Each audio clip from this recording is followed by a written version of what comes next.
hanggang doon sa dulong, ano. This place doesn't, it doesn't seem that scary. It's not that frightening. I think growing up on an island in Hong Kong, I was almost drowning in ghost stories. Everybody had one to tell me, and they were all terrifying. I still refuse to believe any of it because I know I'd never have to go anywhere involving so-called supernatural forces. But I decided to change that.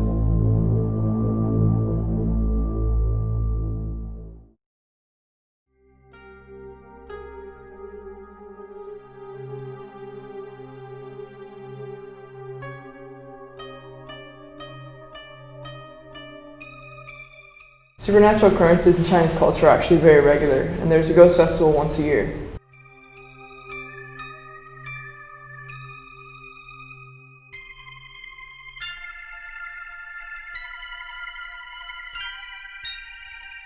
There are 17 different types of ghosts in Chinese folklore, and an evil spirit in Chinese is the mogwai.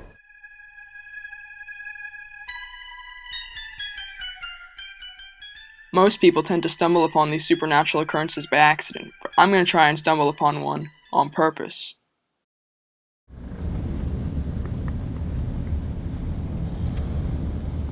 So, where are we off to? We are off to the Sai Ying Pun Community Center. Oh. As it is apparently haunted, and we're going to go see, bust some myths. Are you nervous about the whole thing? I went there before. I was pretty nervous the first time.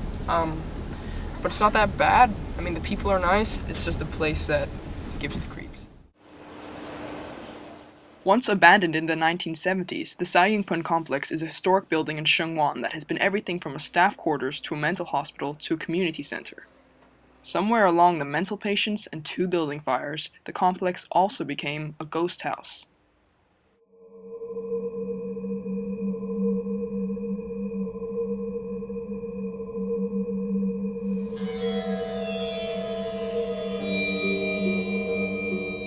These are some notes highlighting the supernatural occurrences people have claimed to experience here.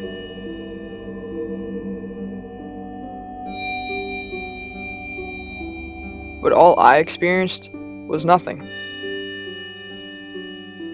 It's open.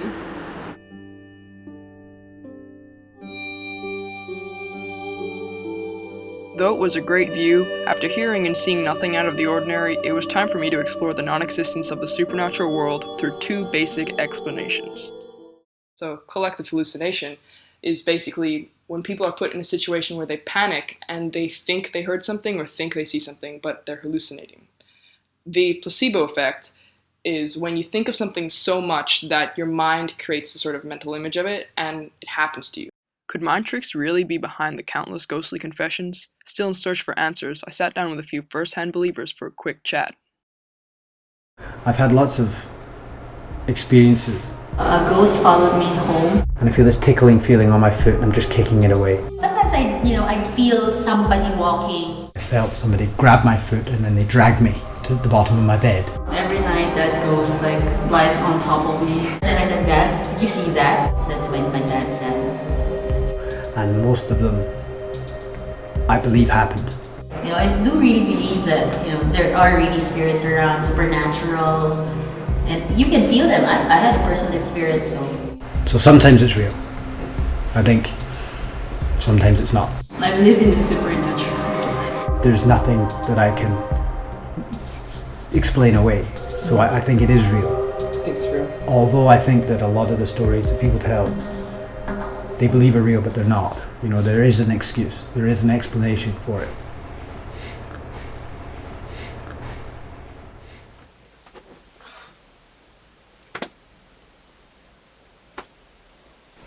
Well, I was pretty disappointed with the community center, and the supervisor asked me actually to delete some of the footage because it was against their policy.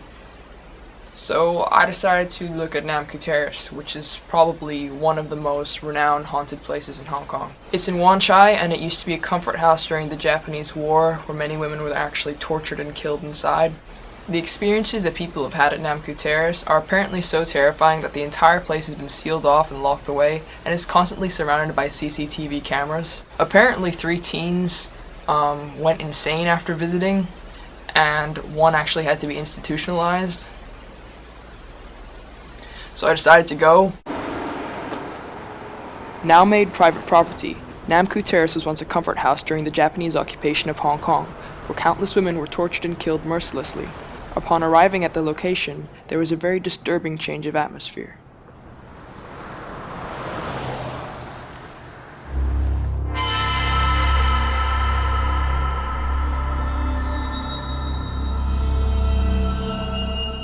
Totally different vibe to it, totally different feeling. In Hong Kong, I don't really get that feeling.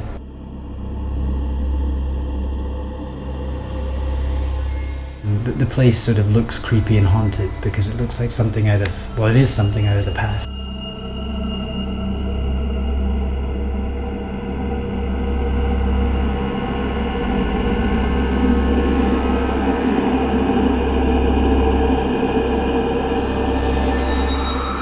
I blame it on my nerves, but something really wasn't right about this place. Oh, shit.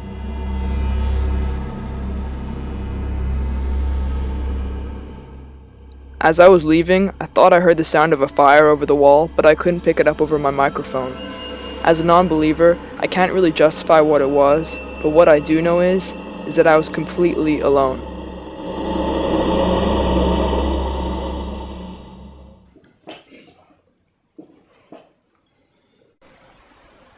I think I've sort of decided that there's a lot of room for imagination in the world.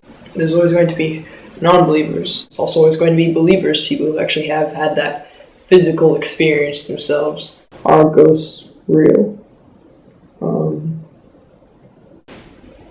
I think that's a big question, and I think it's a big world.